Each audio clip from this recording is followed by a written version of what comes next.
مسجد نبوی میں فٹ بال کھیلتے بچے۔ بسم اللہ الرحمن الرحیم۔ السلام علیکم۔ یقیناً تمام تعریفیں اللہ کے لیے ہیں، ہم اس کی تعریف بیان کرتے ہیں، اسی سے مدد کے طلبگار ہیں۔ میں گواہی دیتا ہوں کہ اللہ کے سوا کوئی معبود برحق نہیں۔ ناظرین، گزشتہ دنوں شاہی پروٹوکول کی صورت گاڑیوں کا قافلہ مسجد نبوی کے صحن میں آیا۔ بعض لوگوں کی طرف سے اس سرگرمی کو مسجد نبوی اور روضہ رسول صلی اللہ علیہ وآلہ وسلم کی توہین سمجھا گیا۔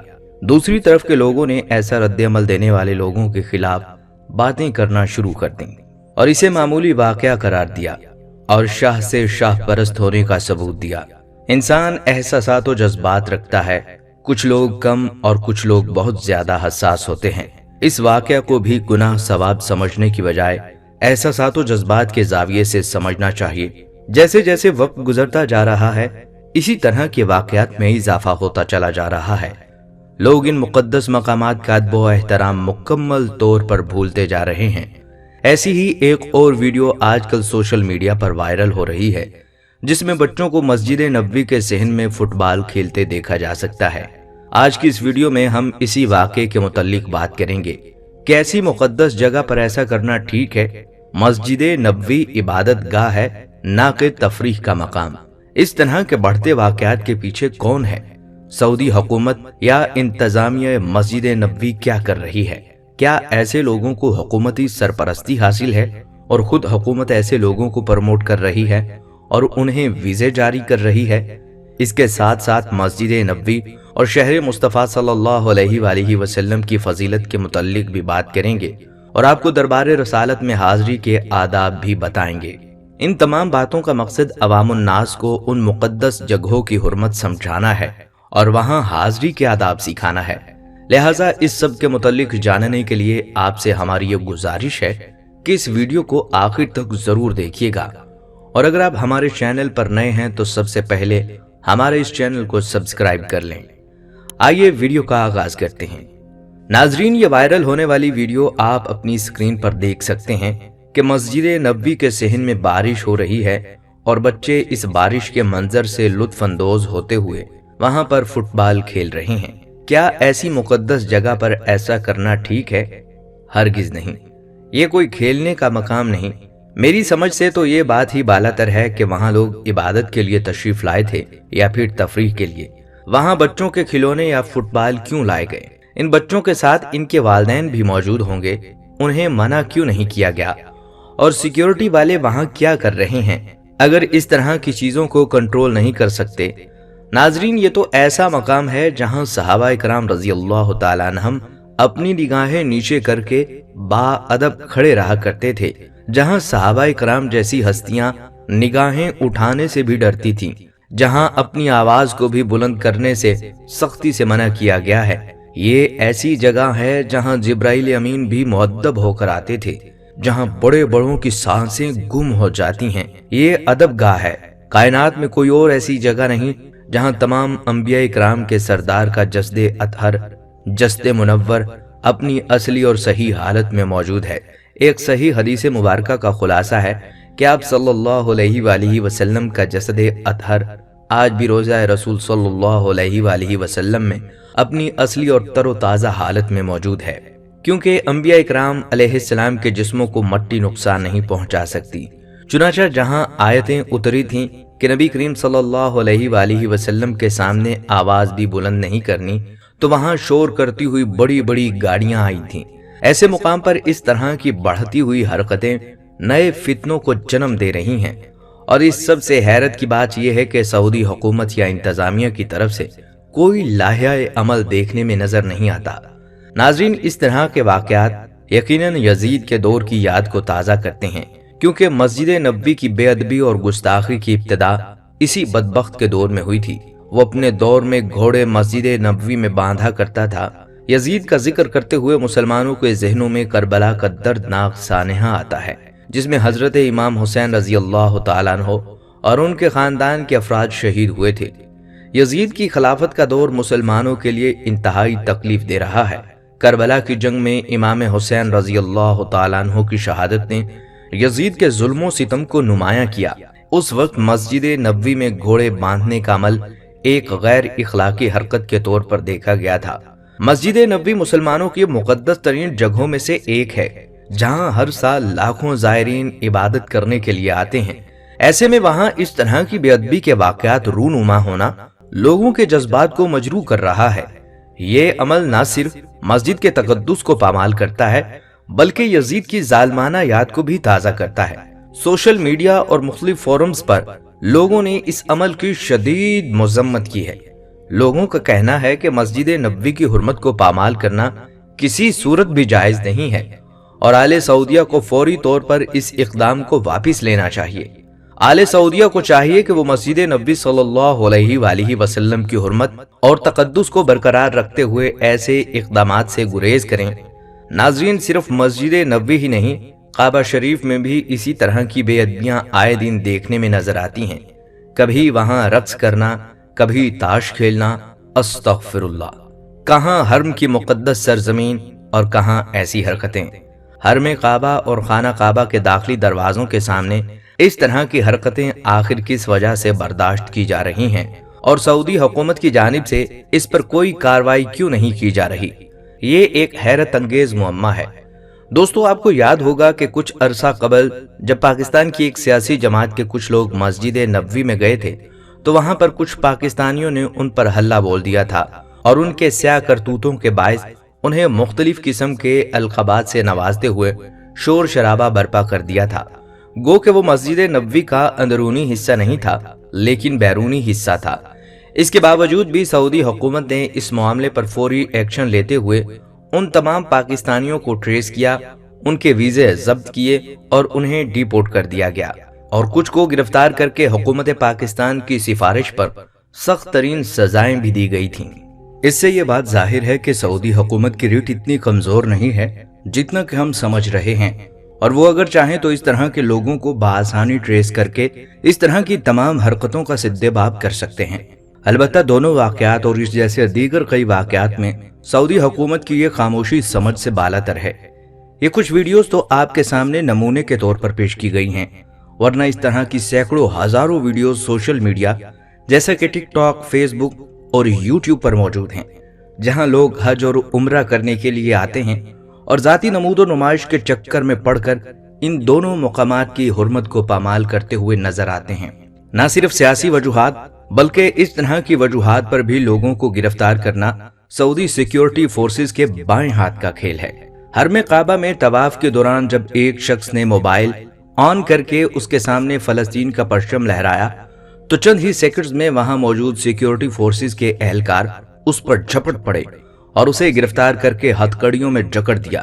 یعنی اگر آپ حرم کعبہ یا مسجد نبوی جیسے کسی بھی جگہ پر ناچ گانا کریں، وہاں پر رقص کریں اور دونوں مقامات کی حرمت کو پامال کریں تو اس سے سعودی حکومت کو کوئی مسئلہ نہیں، لیکن اگر ان دونوں مقامات پر مسلم امت کے لیے آواز اٹھائی جائے تو اس سے سعودی حکومت فوری طور پر حرکت میں آ جاتی ہے اور سیکیورٹی فورسز جو حرمین شریفین میں نظم و نسق برقرار رکھنے کے لیے تعینات کی گئی ہیں، وہ بھی ان واقعات پر فوری ایکشن لیتے ہوئے مسلم امت کی وحدانیت کے لیے با آواز اٹھانے والے ان لوگوں کو گرفتار کر کے سخت سزائیں دیتی ہیں۔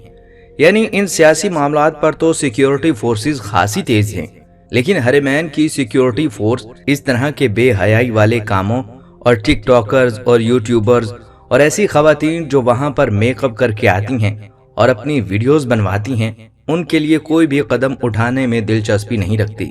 اس سے ایک بات واضح ہو جاتی ہے کہ یہ سب کچھ سعودی حکومت کی اپنی داخلہ پالیسی کا نتیجہ ہے۔ حج سے کچھ روز قبل ہی بیسٹ ہاؤس یعنی جانوروں کے گھر کے نام سے مکہ مکرمہ میں ایک نائٹ کلب کا افتتاح کیا گیا، جہاں پر رات بھر پارٹیز چلتی ہیں اور عمدہ ترین غیر ملکی شرابیں پیش کی جاتی ہیں، غیر محرم مرد اور عورت کا اختلاط ہوتا ہے اور اللہ کے شہر میں شیطان کو خوش کرنے والی تمام حرکتیں کی جاتی ہیں۔ صرف مکہ ہی نہیں بلکہ مدینہ سے بھی کچھ فاصلے پر وادی اعلیٰ میں ایک نائٹ کلب بڑے عرصے سے کام کر رہا ہے اور وہاں پر بھی یہی تمام خرافات رات بھر چلتی رہتی ہیں اور ویکینڈ پر وہاں اچھا خاصا رش بھی ہوتا ہے۔ سعودی حکومت اپنے ملک کے اوپر سے اسلام کا ٹیگ اتارتے ہوئے اور روایت پسندی کو ایک طرف رکھتے ہوئے مغرب کے رنگ میں ڈھلتی ہوئی نظر آ رہی ہے۔ اور اس کا اعلان سعودی ولی عہد پرنس محمد بن سلیمان کئی موقع پر کر چکے ہیں۔ یہ تمام حرکتیں کر کے ہم خود اللہ کے غیظ و غضب کو دعوت دے رہے ہیں کہ ہمارا نام و نشان مٹا دیا جائے۔ ناظرین، مسجد نبوی کا احترام ہمارے اسلاف نے کر کے دکھایا۔ اس زمن میں سلطنت عثمانیہ کے دور میں مسجد نبوی کی توسیع کس با ادب انداز سے ہوئی، اسے کسی بھی طرح نظر انداز نہیں کیا جا سکتا۔ جب ترکوں کو دور عثمانی میں مسجد نبوی صلی اللہ علیہ وآلہ وسلم کی تعمیر و توسیع کرنے کا شرف حاصل ہوا، جن کو حضور اکرم صلی اللہ علیہ وآلہ وسلم کی محبت اور ادب میں یہ سعادت نصیب ہوئی۔ مسجد نبوی کی تعمیر و توسیع دور حاضر میں آپ صلی اللہ علیہ وآلہ وسلم کی پھیلتی ہوئی امت کی تعداد کے پیش نظر انتہائی ضروری تھی۔ چنانچہ سلطنت عثمانیہ نے اپنے دور میں اس میں یوں حصہ ڈالا کہ اپنی وسیع و عریض ریاست میں یہ اعلان کروایا کہ انہیں عمارت سازی سے متعلق فنون کے ماہرین درکار ہیں۔ اعلان کرنے کی دیر تھی کہ علم و فن کے ماہر لوگوں نے اپنی خدمات پیش کرنے کی اجازت چاہی۔ سلطان کے حکم سے استنبول کے باہر ایک شہر بسایا گیا، جس میں اطراف عالم سے آنے والے ان ماہرین کو الگ الگ محلوں میں بسایا گیا، اور اس کے بعد عقیدت اور حیرت کا ایسا باب شروع ہوا جس کی نظیر ملنا مشکل ہے۔ خلیفہ وقت، جو دنیا کا سب سے بڑا فرما روا تھا، شہر میں آیا اور ہر شعبے کے ماہر کو تاکید کی کہ اپنے ذہین ترین بچے کو اپنا فن اس طرح سکھائے کہ اسے یکتا و بے مثال کر دے۔ اس اثناء میں ترک حکومت اس بچے کو حافظ قرآن اور شہسوار بنائے گی۔ دنیا کی تاریخ کا یہ عجیب و غریب منصوبہ کئی سال جاری رہا۔ 25 سال بعد نوجوانوں کی ایک ایسی جماعت تیار ہوئی جو نہ صرف اپنے شعبے میں یکتائے روزگار تھے، بلکہ ہر شخص حافظ قرآن اور باعمل مسلمان بھی تھا۔ یہ لگ بھگ 500 نوجوان تھے۔ اسی دوران ترکوں نے پتھروں کی نئی کانیں دریافت کیں، جنگلوں سے لکڑیاں کٹوائیں، تختے تیار کروائے اور شیشے کا سامان پہنچایا گیا۔ یہ سارا سامان نبی کریم صلی اللہ علیہ وآلہ وسلم کے شہر پہنچایا گیا تو ادب کا یہ عالم تھا کہ اسے رکھنے کے لیے مدینہ پاک سے دور ایک بستی بسائی گئی کہ شور سے مدینہ پاک کا ماحول خراب نہ ہو۔ نبی کریم صلی اللہ علیہ وآلہ وسلم کے ادب کی وجہ سے اگر کہیں کسی پتھر میں ترمیم کی ضرورت پڑتی تو اسے واپس اس بستی میں بھیجا جاتا۔ ماہرین کو حکم تھا کہ ہر شخص کام کے دوران باوضو رہے، درود پاک اور تلاوت قرآن پاک میں مشغول رہے۔ حجرہ مبارک کی جالیوں کو کپڑے سے لپیٹ دیا گیا کہ گرد و غبار اندر روضہ رسول میں داخل نہ ہو۔ ستون لگائے گئے کہ ریاض الجنہ اور روضہ پاک پر مٹی نہ گرے۔ ایک قدم اور کام کو ادب کے سلیقے سے تکمیلی شکل دی گئی۔ یہ کام 15 سال تک چلتا رہا اور تاریخ عالم گواہ ہے، ایسی محبت، ایسی عقیدت سے کوئی تعمیر حضور اکرم صلی اللہ علیہ وآلہ وسلم کے بعد کسی عمارت کے حصے میں نہیں آئی۔ آپ صلی اللہ علیہ وآلہ وسلم واحد ہستی ہیں جن کا خدا کے بعد سب سے زیادہ ادب کرنا خود خدائے پاک کو پسند ہے۔ مسجد نبی صلی اللہ علیہ وآلہ وسلم اللہ اور رسول اللہ صلی اللہ علیہ وآلہ وسلم کی وہ محبوب جگہ ہے جہاں آنے والا ہر مسلمان اللہ اور رسول اللہ صلی اللہ علیہ وآلہ وسلم کا مہمان ہوتا ہے۔ جنت کی جنت مسجد نبوی صلی اللہ علیہ وآلہ وسلم، جس کی خدمت کرنا فرشتوں کی بھی خواہش ہوتی ہے، مگر اس مسجد میں بسنے والی ذات حضور اکرم صلی اللہ علیہ وآلہ وسلم اپنی عبادت گاہ اور آرام گاہ کی خدمت کے لیے محبت اور عقیدت کا معیار دیکھتے ہیں۔ ناظرین، اگر شہر مصطفیٰ صلی اللہ علیہ وآلہ وسلم کی حرمت کے متعلق تفصیل سے بات کریں تو مدینہ منورہ کائنات کا وہ نگینہ ہے جہاں ہر لمحہ آسمان سے رحمت برستی رہتی ہے۔ ساکنان مدینہ سائبان کرم میں رہتے ہیں۔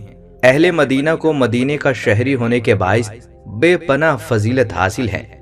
یہ وہ خوش نصیب لوگ ہیں جن کے شب و روز کا ہر لمحہ حضور اکرم صلی اللہ علیہ وآلہ وسلم کی چادر رحمت کے سائے میں گزرتا ہے۔ نبی اکرم صلی اللہ علیہ وآلہ وسلم کی دعاؤں کا حصار انہیں اپنے دامن عطائے بخشش میں چھپا لیتا ہے۔ اہل مدینہ کو بتقاضۂ بشریت اگر کوئی مصیبت یا تکلیف پہنچتی ہے اور وہ اس پر صبر کا مظاہرہ کرتے ہیں اور حرف شکوہ زبان پر نہیں آنے دیتے، یہ امر ان کے لیے غایت درجہ و اجر کا ثواب ہے۔ احادیث نبوی صلی اللہ علیہ وآلہ وسلم میں مدینہ منورہ کے بے شمار فضائل بیان کیے گئے ہیں۔ مدینہ خیر و برکت کی جگہ ہے، بحوالہ صحیح بخاری۔ مدینہ ان کے لیے باعث خیر و برکت ہے اگر علم رکھتے ہیں۔ یہ حرم پاک ہے۔ بحوالہ صحیح مسلم۔ حضرت ابن عمر رضی اللہ تعالیٰ عنہ بیان کرتے ہیں کہ حضور اکرم صلی اللہ علیہ وآلہ وسلم نے فرمایا، جو شخص مدینہ منورہ کی سختیوں اور مصیبتوں پر صبر کا دامن ہاتھ سے نہیں چھوڑے گا، قیامت کے روز میں اس شخص کے حق میں گواہی دوں گا یا اس کی شفاعت کروں گا۔ بحوالہ صحیح مسلم۔ خواتین و حضرات، حضرت محمد مصطفیٰ صلی اللہ علیہ وآلہ وسلم نے فرمایا، میری مسجد میں ایک نماز بیت اللہ کے سوا ہر مسجد میں پڑھی ہوئی 1000 نماز سے افضل ہے۔ بحوالہ بخاری مسلم۔ حضرت عمر فاروق رضی اللہ تعالیٰ عنہ سے روایت ہے کہ نبی کریم صلی اللہ علیہ وآلہ وسلم نے فرمایا، میری مسجد میں ایک نماز مسجد الحرام بیت اللہ کے علاوہ باقی ہر مسجد کی 1000 نماز سے افضل ہے۔ مسجد نبی صلی اللہ علیہ وآلہ وسلم میں نماز پڑھنا، دعا کرنا، عبادت اس قسم کے امور کے لیے مدینہ منورہ کا سفر کرنا نہ صرف حاجیوں کے لیے بلکہ سب مسلمانوں کے لیے جائز ہے۔ سنت طریقہ یہ ہے کہ زیارت کرنے والا 5 وقت نماز مسجد نبوی صلی اللہ علیہ وآلہ وسلم میں ادا کرے اور مسجد نبوی میں نماز، دعا، ذکر الہی کو اپنے لیے غنیمت سمجھے، اس لیے کہ مسجد نبوی میں عبادت بڑے اجر و ثواب کا ذریعہ ہے۔ رسول اللہ صلی اللہ علیہ وآلہ وسلم نے فرمایا، وہ خطہ زمین جو میرے منبر اور گھر کے درمیان ہے وہ جنت کے باغیچوں میں سے ایک باغیچہ ہے۔ زیارت کنندہ وغیرہ کے لیے مناسب ہے کہ وہ فرض نماز کے لیے آگے بڑھے، حتی الامکان پہلی صف کی کوشش کرے، اگرچہ صف اول پہلی توسیع شدہ جگہ میں ہو۔ چنانچہ صحیح احادیث میں رسول اللہ صلی اللہ علیہ وآلہ وسلم نے پہلی صف میں شامل ہونے کی ترغیب دی ہے۔ آپ صلی اللہ علیہ وآلہ وسلم نے فرمایا، اگر لوگوں کو اذان اور پہلی صف میں شامل ہونے کا علم ہو جائے تو گھٹنوں کے بل چل کر بھی آئیں گے۔ مدینہ منورہ، مسجد نبوی اور روضہ رسول صلی اللہ علیہ وآلہ وسلم، ان مقامات مقدسہ کی حاضری اور زیارت کا شرف بڑی سعادت کی بات ہے۔ محدثین اور فقہائے کرام نے باضابطہ اس کے آداب بیان کیے ہیں۔ بالخصوص روضہ نبوی صلی اللہ علیہ وآلہ وسلم کے آداب میں سے یہ بھی ہے کہ وہاں اپنی آوازوں کو نہایت پست اور دھیما رکھا جائے۔ وہاں بلند آواز سے ذکر و اذکار، یہاں تک کہ درود و سلام بھی اتنی بلند آواز میں پیش نہ کیا جائے جو روضہ رسول صلی اللہ علیہ وآلہ وسلم کی حاضری کے آداب کے منافی ہو، بجائے اس کے کہ وہاں شور و غل کیا جائے، بے مقصد آوازیں بلند کی جائیں۔ دیکھنے میں یہ آتا ہے کہ زائرین میں سے بعض قبر نبی صلی اللہ علیہ وآلہ وسلم کے نزدیک آواز بلند کرتے ہیں اور احتراماً دیر تک قیام کرتے ہیں۔ یہ شریعت کے خلاف ہے، اس لیے کہ اللہ تعالیٰ نے پوری امت کو منع کیا ہے کہ وہ نبی صلی اللہ علیہ وآلہ وسلم کی آواز سے اپنی آواز کو بلند اور اونچا نہ کریں، یا آپ صلی اللہ علیہ وآلہ وسلم کو بے ادبی سے آواز نہ دیں۔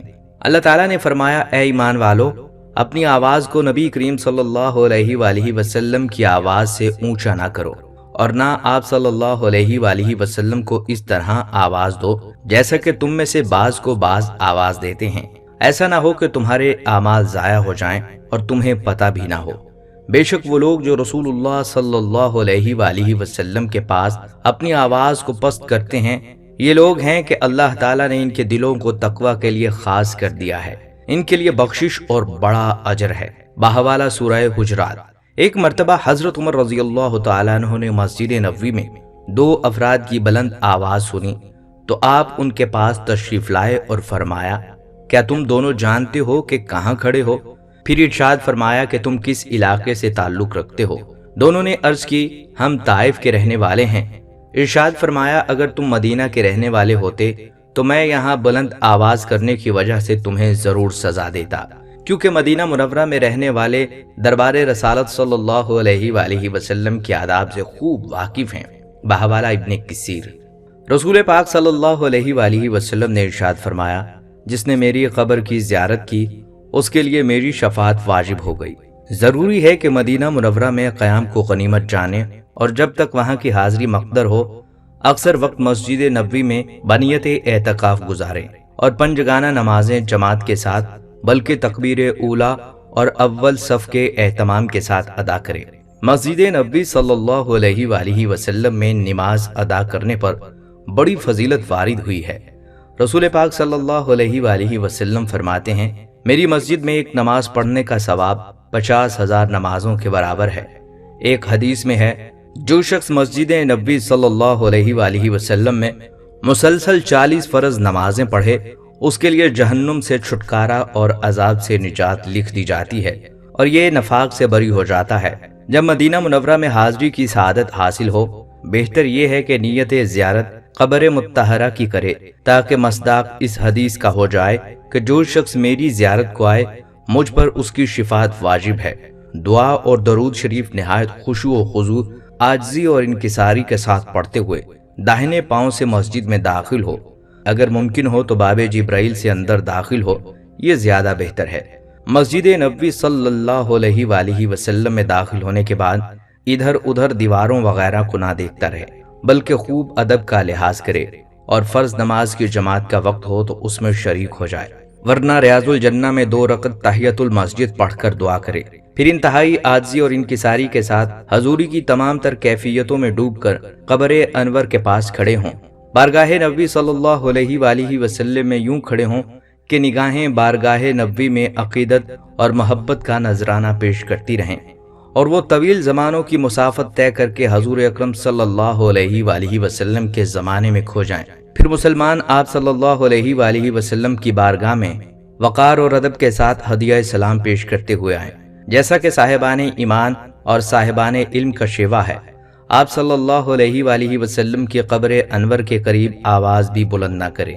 حضرت ابو ہریرہ رضی اللہ تعالیٰ عنہ سے روایت ہے، نبی کریم صلی اللہ علیہ وآلہ وسلم نے ارشاد فرمایا، میرے گھر یعنی موجودہ قبر اطہر کا مقام اور میرے ممبر کے درمیان کا حصہ جنت کے باغوں میں سے ایک باغ ہے۔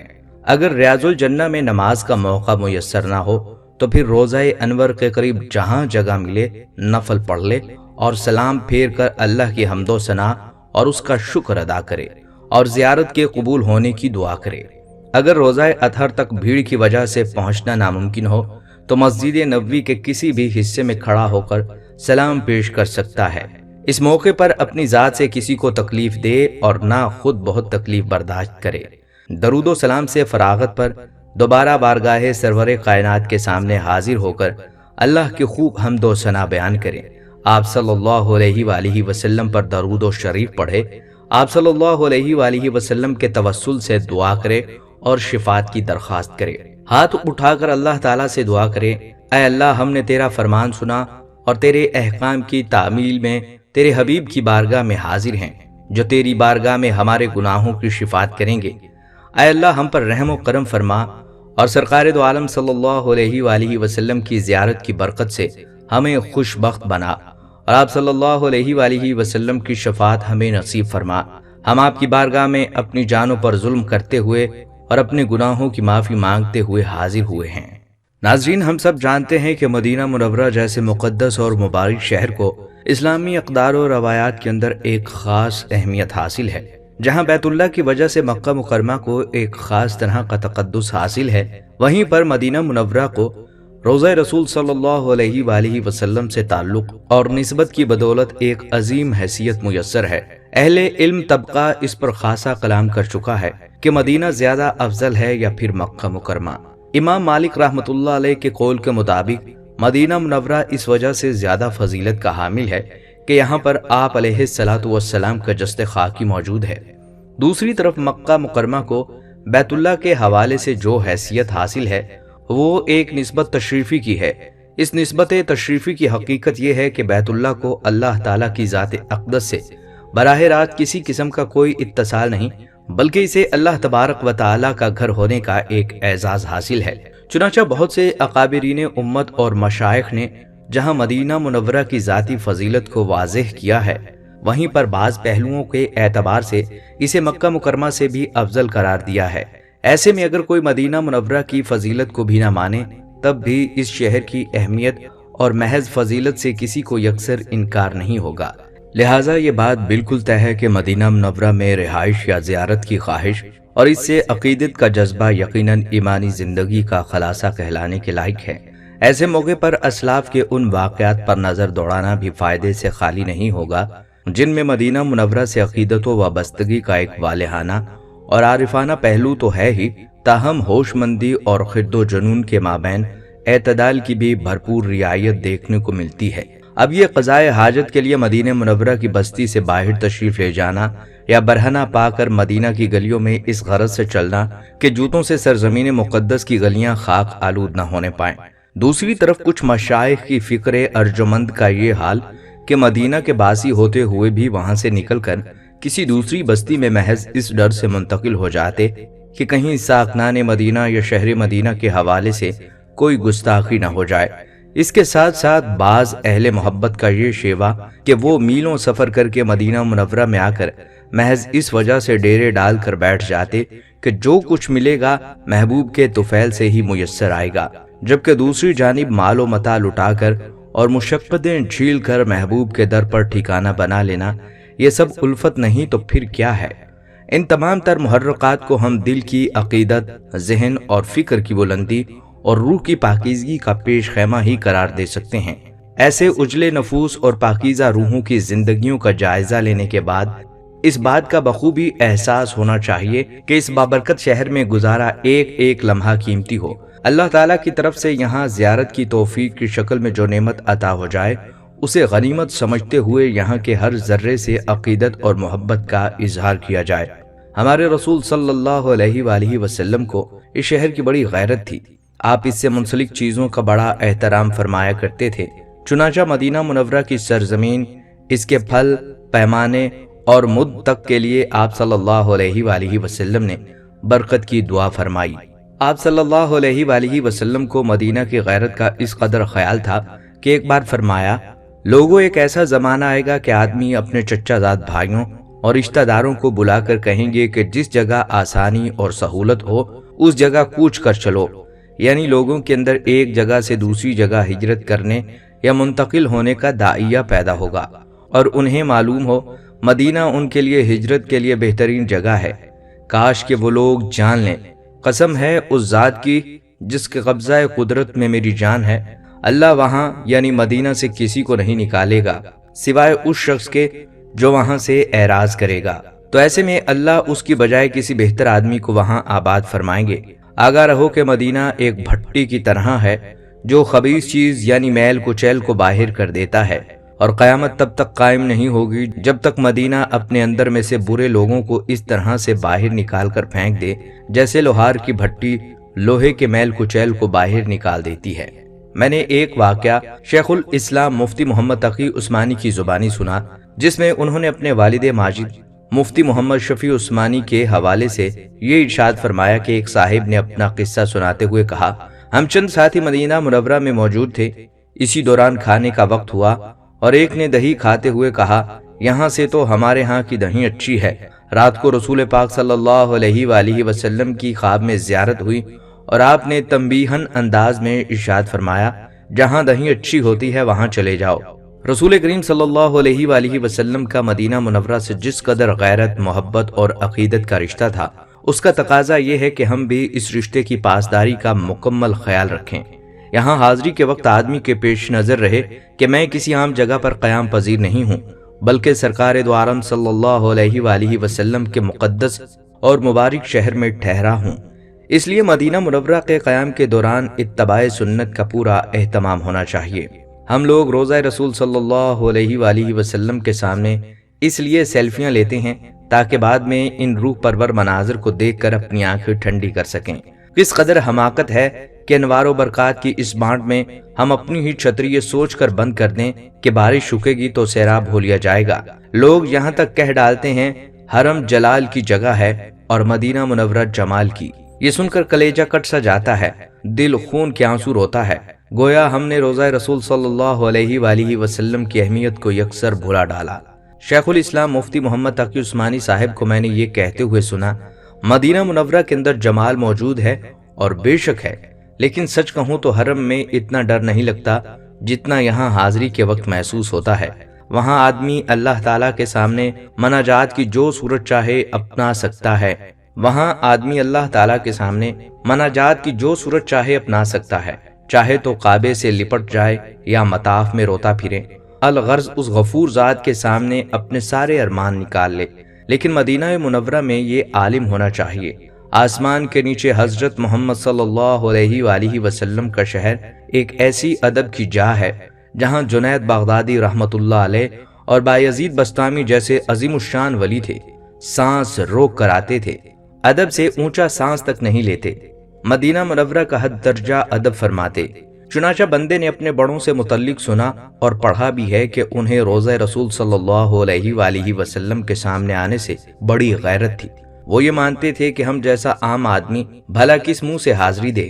ناظرین، آخر میں آپ سے ایک دردمندانہ گزارش ہے کہ مدینہ منورہ میں حاضری کے موقع پر ہم اس کی منور فضاؤں کا احترام کریں۔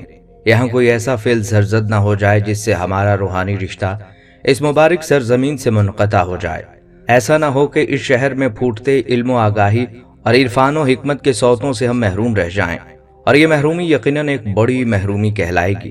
آخر میں ہم مسجد نبوی صلی اللہ علیہ وآلہ وسلم میں ہونے والی اس حرکت پر عام آدمی کی ترجمانی کرتے ہوئے یہ درخواست کریں گے، پورے عالم اسلام کے اس مسجد سے یہاں موجود نبی کائنات کے جسد اطہر سے جذبات جڑے ہیں، کیفیات جڑی ہیں، احساسات جڑے ہیں، اور یہاں کی ہوا بھی چلتی ہے تو عاشقان مصطفیٰ صلی اللہ علیہ وآلہ وسلم کے دلوں پر اثر ہوتا ہے۔ تو اس حوالے سے احتیاط کرنی چاہیے اور انتظامیہ کو بھی اپنا بھرپور کردار ادا کرنا چاہیے، یا ایسی ویڈیوز اور ایسی تصاویر سامنے نہ آئیں کہ لوگوں کے دل اور جذبات کو مجروح کر ڈالیں اور لوگوں کے دلوں پر خراشیں ڈالیں۔ یہ احتیاط اگر کر لی جائے تو یقیناً یہ کئی کروڑ مسلمانوں کی دل جوئی ہوگی۔ اسی آخری پیغام کے ساتھ اجازت دیجیے۔ ناظرین، یہ تھی ہماری آج کی ویڈیو۔ امید کرتے ہیں کہ آپ کو ہماری یہ ویڈیو پسند آئی ہوگی۔ اگر آپ کو ہماری یہ ویڈیو پسند آئی ہے تو ہماری آپ سے گزارش ہے کہ ہمارے چینل کو سبسکرائب کر لیں، ساتھ ہی لگے بیل کے بٹن کو بھی پریس کر لیں تاکہ آپ کے پاس ہماری آنے والی مزید معلوماتی ویڈیوز کا نوٹیفیکیشن بر وقت ملتا رہے۔ اللہ تعالیٰ آپ کو اپنی حفظ و امان میں رکھے، آمین۔